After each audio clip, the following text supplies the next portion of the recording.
This video's for grown-ups, so all yins nebby kids go watch Ryan's World or something. Welcome to Daddy J's Toy Box. Hi everybody, I'm Daddy J, and this is Daddy J's Toy Box.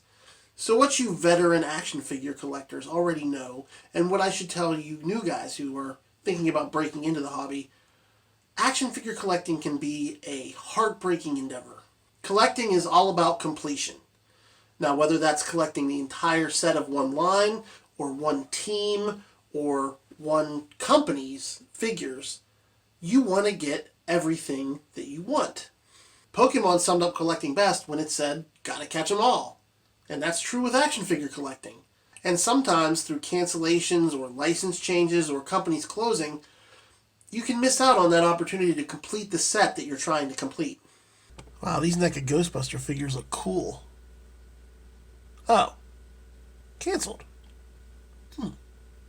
This thing is awesome. Wonder when they're making Tigra. And it's canceled. 12-inch Wolverine is so badass.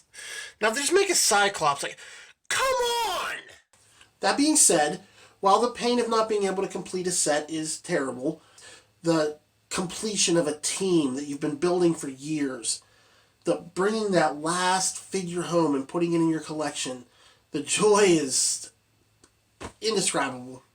I have been trying to complete my Marvel Legends 80s X-Men team since the Toy Biz Galactus series came out. Finally, there was only one figure I needed to complete my team. And today, I found her. So that's why I'll be reviewing the Hasbro Marvel Legends Storm and Thunderbird 2-pack. Let's bust this thing out and see what it's all about. Okay, first things first, let's take a look at the figures inside the packaging. This is the standard packaging we've been getting for all these new X-Men releases from Marvel Legends. Nice clear-cut window box. You can see the X logo in the background behind the figures.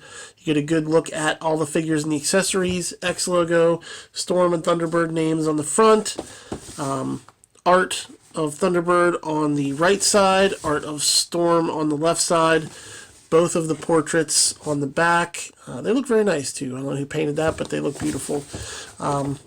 X-Men Marvel Legends on top, and the barcode and some legal write-up on the bottom. So,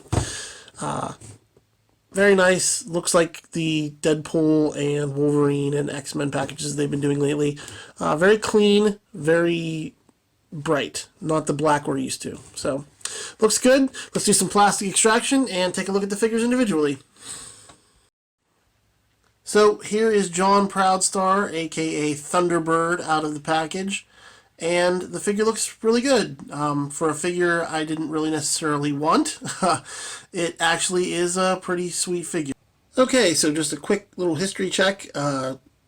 Thunderbird here's real name is John Proudstar. He was a member of the X-Men starting in Giant Size X-Men number 1 in 1975, and he lasted for like 2 issues until he was killed. If you notice the costume being a little familiar to you, it's probably because an extremely similar costume was worn by his brother James Proudstar, who was a member of X-Force and took the name Warpath. Okay, so to take a look at the figure, he doesn't have any accessories, so we'll skip right to him. This is built on Hasbro's, I believe the first one was the Grim Reaper that used this body mold. Cloak has used it, a couple different figures have used it. So it's just a little bit of a repaint. Nothing really new or significant. He's got these bracelets, which are a separate piece, belts a separate piece, these boot cuffs, which I absolutely hate. They've been doing this on Hasbro figures, X-Men figures for a long time now, and this is just, it's terrible. They slide down, they don't stay in place. Cyclops had the same problem, Rogue has this problem. Pretty much anybody that has like a wrap around their boots has this loose piece that just kind of falls around. It's really hard to keep it in place. You're basically at the mercy of friction, and if you want to pose it, it's going to fall all over the place for you. So that's not great. The ones on his arms, fortunately, seem to stay in place a lot better, but for whatever reason, those are just not fantastic. Head sculpt looks great. I like his windblown swoopy hair going off to the side. Looks very dynamic. Paint deco, it's very dark down here, matches really well with this, but then you get up here and it kind of like they could have used a second coat on the top of this Thunderbird area. On the back it's a little bit better, but, you know, I don't know why they couldn't just spray over that. It looks like it not quite matchy, but still not too bad. Like I said, I don't think this is going to be the figure that most people are looking for in this 2-pack, but for those of you that are, you're not going to be disappointed. It looks really good. The feathers look good on his headdress there. Nice Thunderbird logo on the belt. All in all, pretty good. If you're just looking for a Thunderbird figure, it's not, you know, you could do a lot worse. Let's go over the articulation real quick, see how he bends. He's got the ankles that go that far down and about that far up, and it is a fight to get them to stay. I gotta tell you, I've been trying to pose them around, and it's just been rough. He's got the ankle pivoting. He's got the upper calf rotation, right where these things are supposed to sit. Double jointed knees that go pretty far up. Not all the way up, but, you know, pretty good. He's got upper thigh rotation. He's got the T-joint hips. He can do a split out to there. Not very flexible. He's a big guy, though. He's got waist rotation. He's got a diaphragm joint. He can bend to that far forward and that far back. He's looking up at the sun. He has shoulders that go up that far, and they go all the way around, of course.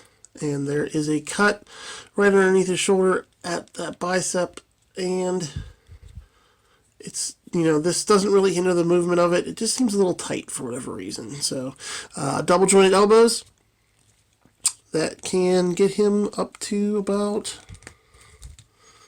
there if you work them. So that is going to bother. That's going to hit that a little bit. I don't think that's really what's keeping it from going all the way up. It's just he's got some big muscles. He's a big dude.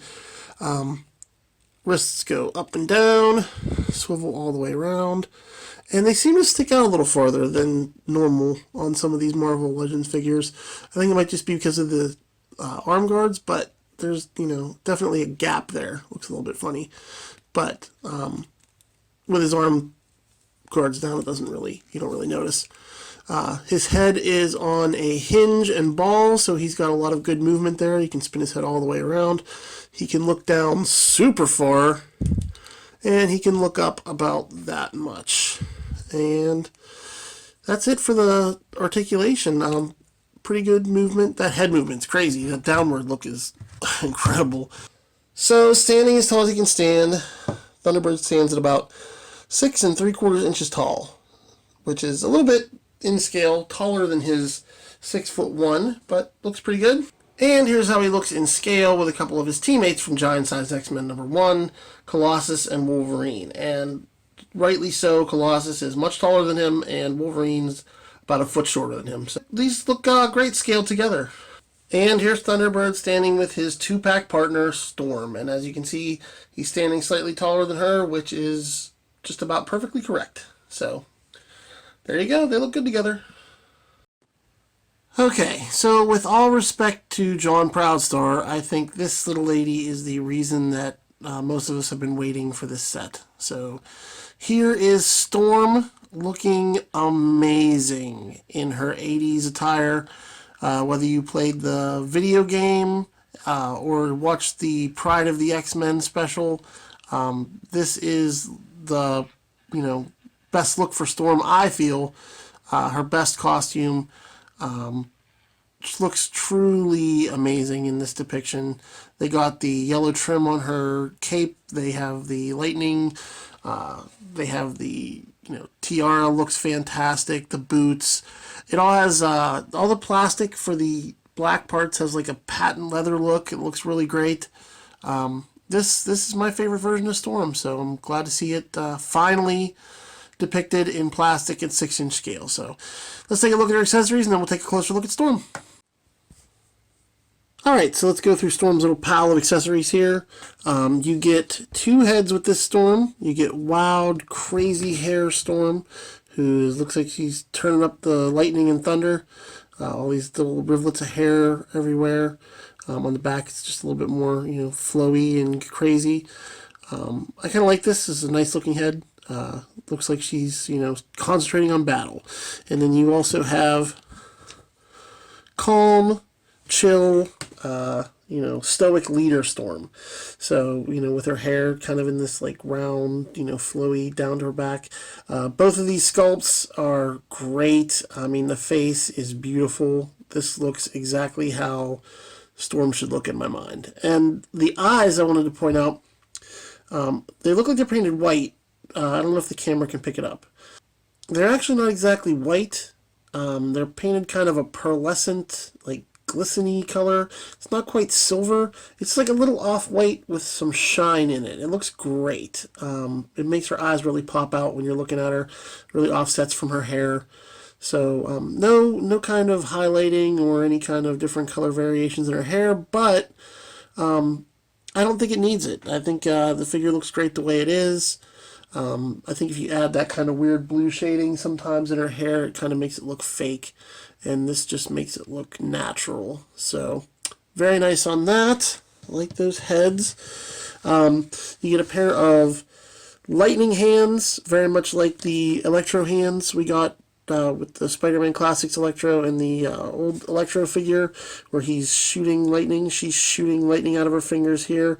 And I gotta say kudos to whoever does the paint matching over at Hasbro, because the skin tone on these hands, the paint that they put over the blue plastic, exactly matches the skin tone of all the molded plastic parts. So, great job, whoever does that paint matching, for catching, like, there's no variation. It looks fantastic no matter which hands you have. Other than those electric hands, she has just a pair of regular open splayed hands, in case you want to add your own electrical effects. You don't like the ones like with her coming out of her fingers. She has a pair of closed fisted hands, for punching Cyclops and taking the X-Men team from him, or just, standing there fiercely. And then she has two different capes. This is the more standing still kind of posed cape, where it's just kind of relaxed, and it's made out of like a kind of a rubbery plasticky material, so it's got a little bit of give to it. Not cloth, which I think some people wanted, but I think it might have looked a little funny against the other figures. It probably wouldn't have scaled really well with this cutout and everything.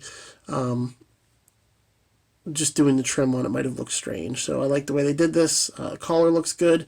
And then there's a second version that's kind of flowy, like she's flying through the air, and it's ruffling her cape, so it looks a little bit more dynamic. Very good though. Same deal. The painting on all of the trim is very nice. There's like a couple of rough spots, but for the most part, painting over this kind of rubbery plastic is not super easy. So I'm glad to see how this looks. Very comic accurate. Very nice. Okay, so a quick Marvel history lesson for those of you who don't know. Storm is Aurora Monroe. She was introduced in Giant Size X-Men #1 in 1975, the same as Thunderbird. She has been an integral member of the team throughout the 90s, the 80s. She actually is the secondary leader of the team. She challenged Cyclops at one point for leadership when he was going through some emotional things about Jean Grey, and she won. And then in the 90s, when the X-Men were split into two teams, Cyclops led the blue team and Storm led the gold team. This outfit, of course, is from the Giant Size X-Men debut, and into the 80s she wore this costume. This is like my favorite Storm costume. This is what I really picture when I think of Storm. They actually brought the tiara back as part of her costume in Astonishing X-Men. The rest of the costume hasn't been seen since then, but I love this look, and this figure captures it perfectly. So let's just take a quick look at the figure before we get into how she bends. As far as quality goes, like I said, there are a few splotches on the ridge of the cape here, but not too many. Like, it looks fine. There's more, like, issues, I think, with her boots. I have, like, this weird little cut on mine right here. I don't know if everybody has this. It's, like, right above the tip of her boot there, a little notch. But it's not really noticeable, but it just, I'm sitting here playing with it. I kind of see it. So, like, my tiara, I just noticed on mine, the tiara is a little bit off-center. Just the tiniest bit. It's kind of creeping off to the left that way, but not real bad, but it's just, just a little tiny bit. That might vary. I don't know if the other ones, are exactly centered or if they're all like that, but the tiara on her other head is perfectly centered and doesn't do that kind of creeping over thing. So, I don't know. Maybe it's just mine, but the other thing I really have to say about this figure as far as quality control or design flaws goes, the only thing that really bugs me is these elbows. And I know that Hasbro has been very reluctant to give us double jointed elbows on these figures because I don't know if they think they look weird on female figures or what it is, but this elbow joint, look at that. That weird poking out little edge there. And then if you bend it a little bit, it's kind of poking out the other way too. So for a single jointed elbow to be that edgy and weird, they might as well just give us double jointed elbows, because this is just, that doesn't look great. That looks really messed up. It doesn't look natural. Now, of course, this figure has the pinless technology. You can see that her legs don't have pins in them in the tops of the boots where they normally would be, which makes it look clean. It does seem to make it a little tougher to bend, though. It's really just stiff joints on this thing. Anyway, let's take a look at how she bends. Of course, she has ankle up and down about that far up and about that far down. She does have ankle pivot.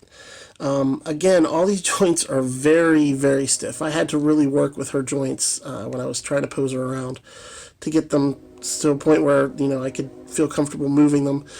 She has double jointed knees, and they go up not very far at all. I mean, for double jointed knees, I guess I could push it, but I'm really worried about snapping that. So that pinless tech, while it looks pretty, doesn't give you much range of motion, actually. So that's really not that great for as far as you can bend her leg back. I'll take a look at the other one, make sure it's not just, that's it. That's as far as you get. So just be aware, she doesn't have that much of a back bend on her knees. She still has the cuts above her thighs right there, spin, and then T-jointed hips. She can split to about that far.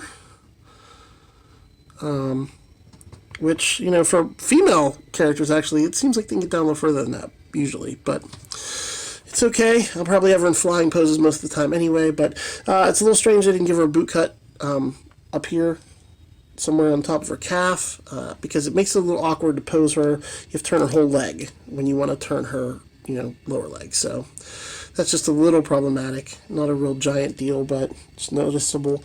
Her arms go out to about that far. Again, the cape is going to keep them from going up the whole way, which is also going to, keep it from rotating 360, although they will. It's just the cape's in the way. And then, like I said, these weird single jointed elbows, which will get past 90 degrees, but that weird pokey, I just don't like that. It looks odd. She has hinges on her wrists, on all sets of hands, up and down, and of course they'll spin all the way around. And then her head is on the standard Hasbro hinged ball, so she can look down very far. Her hair is going to keep her from looking up too far, but she's got a little bit of up look on her neck there. Of course, it could spin all the way around if you wanted to.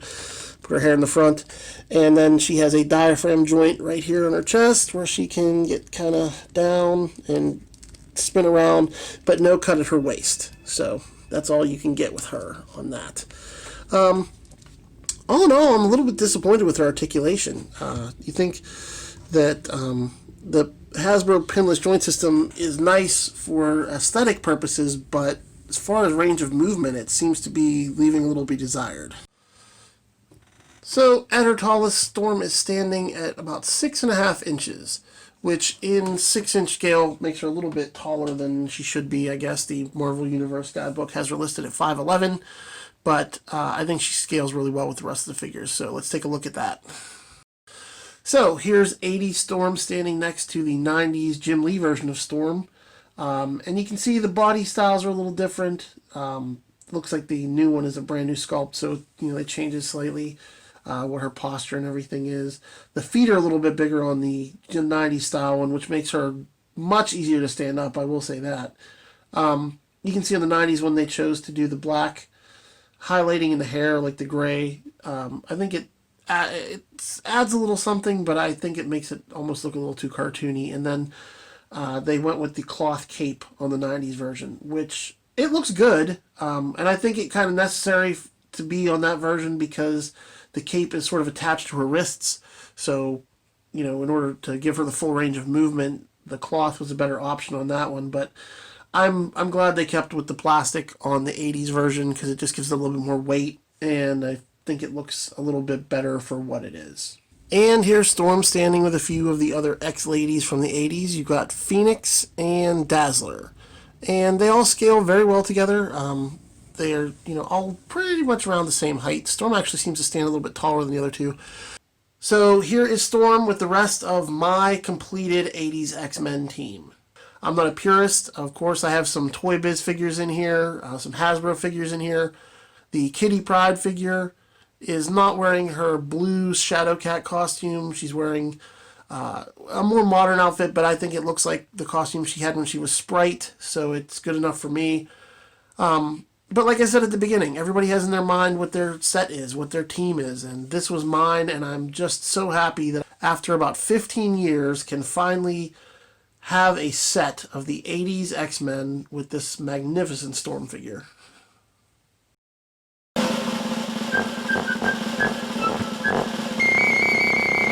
Trophy, trash, or toy box. Alright, so now I've got to be pragmatic. So as happy as I am to get this Storm figure and complete my 80s X-Men collection, this set ultimately ends up in the toy box. That Thunderbird figure is not worth $25, not in the slightest. And the Storm figure, while the sculpt is beautiful and the materials and the paint are nice, the articulation is really not great. She has no swivels at her shoulders, no swivels at her calves. The pinless joints don't really bend that much. The accessories are great for Storm. There are no accessories for Thunderbird. So ultimately, this is not the greatest box set. If it were a single card figure, just Storm, I'd probably have a higher opinion of it, but paying $50 for what is really a substandard figure and a decent figure just doesn't seem worth it to me. Of course, if you're like me and you're trying to complete the 80s X-Men set, of course you're going to buy this regardless of, how the quality is. But if you're just a casual fan and, you just like Storm or like Thunderbird, this is probably the only Thunderbird figure you're ever going to get, so you probably should grab it. Or maybe look to eBay, because a lot of people are just going to be buying this for Storm. But if you don't have the huge nostalgia for the 80s that some of us have, and you can do without this Storm, then I would pass on this set, honestly. Maybe they'll do a classic release of Storm later on by herself. That would probably be the one to pick up, but as far as it goes, this one is just pretty good. And not really worth the $50 price point. Daddy J's Toy Box presents Low Budget Action Figure Theater. I think you'll find my X-Men a very pleasant group once you get to know them, Miss Pryde. Scott, I've got someone up here I'd like you all to meet. Sure thing, Professor. Ah, Fräulein, what a lovely vision you are. Please, allow me. Professor? Kitty, you're phasing!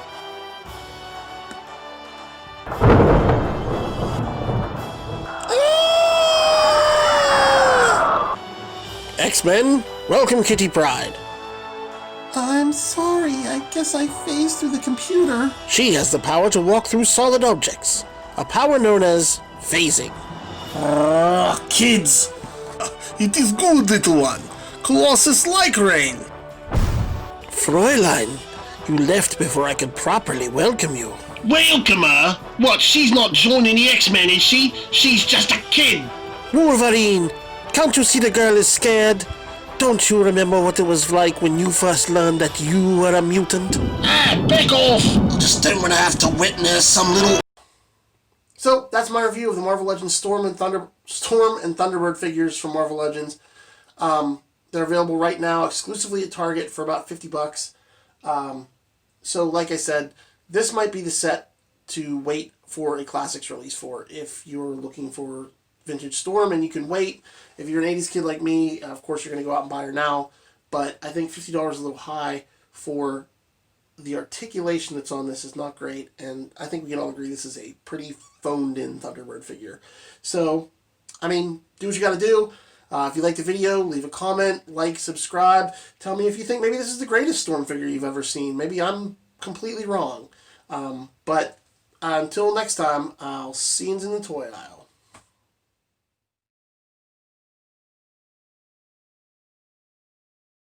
Alright, Todd, Picard looks good. When am I getting the data?